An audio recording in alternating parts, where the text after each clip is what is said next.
Hey guys, what's up? It's me. Welcome back to my channel where we tell stories about incredible people. Today we are going to talk about a man who went from being a fierce conqueror to becoming one of history's greatest champions of peace, Emperor Ashoka. Before we start, let's take a moment to show our support. Anyway, let's get started. Before he was a legend, before he was a monk, Ashoka was a flame. Born into the Mauryan dynasty, his name meant without sorrow, but his path would be soaked in conquest, rage, and loss. This is the story of a king who became an emperor and an emperor who became a symbol of peace. Ashoka was born around 304 BCE, son of Binjusara, the second Mauryan emperor. Not the heir, not the favorite, but a warrior, sharp, relentless, cold when needed. At 18, he led campaigns in Afghanistan and Ujing, earning the nickname Chanda Ashoka, Ashoka the Fierce. He was sent to crush a revolt in Taxila. Not only did he win, he did so with ruthless efficiency.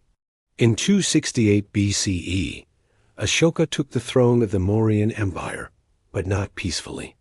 His ascension was marked by blood. Rival brothers vanished, generals turned, whispers of executions. But once crowned, he turned his eyes outward, southward, toward a prosperous independent land called Kalinga.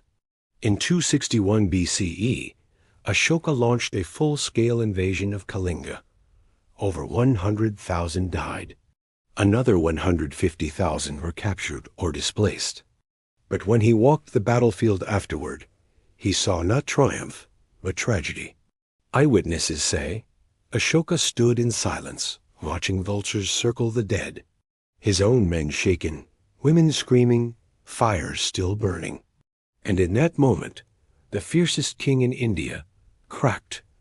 Ashoka renounced violence. He converted to Buddhism, not as a ritual, but as repentance.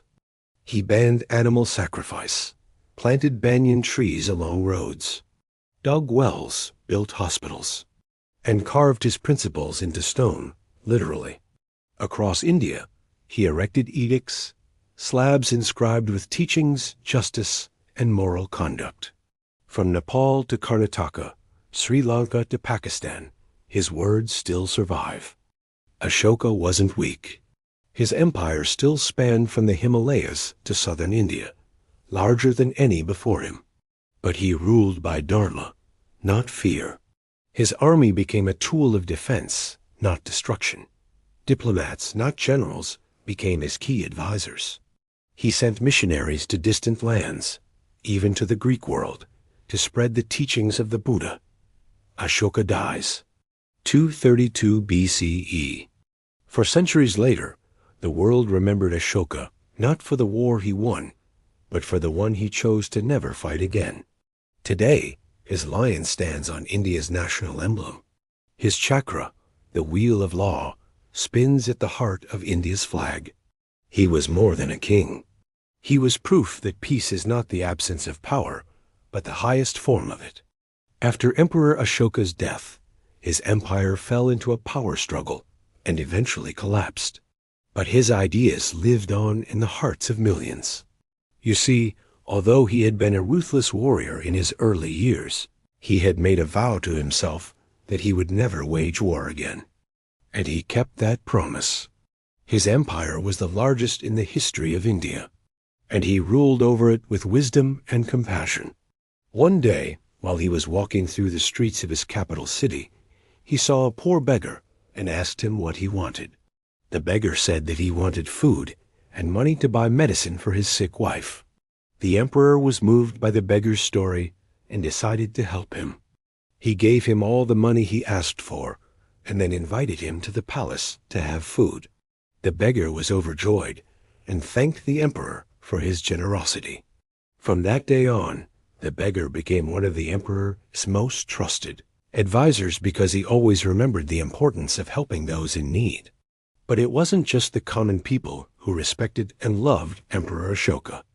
Other rulers also admired him for his wisdom and strength. One time, a neighboring king sent a letter to Emperor Ashoka, challenging him to a war.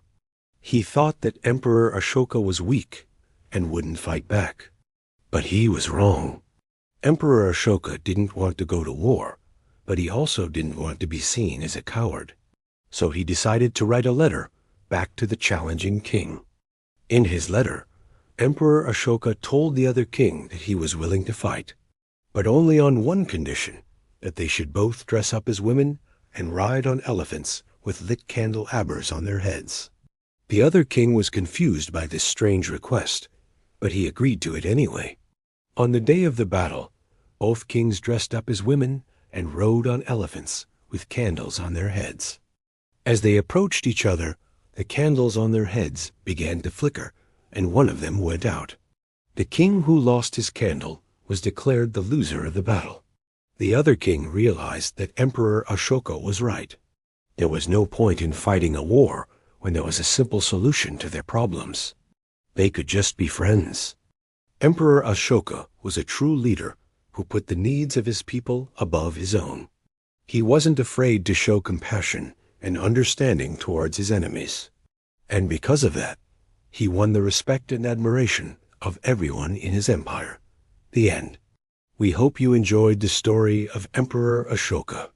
If you did, please don't forget to hit the like button and share it with your friends. Subscribe to the channel so you can be the first to know when we upload a new video. Thank you for watching, and we'll see you next time.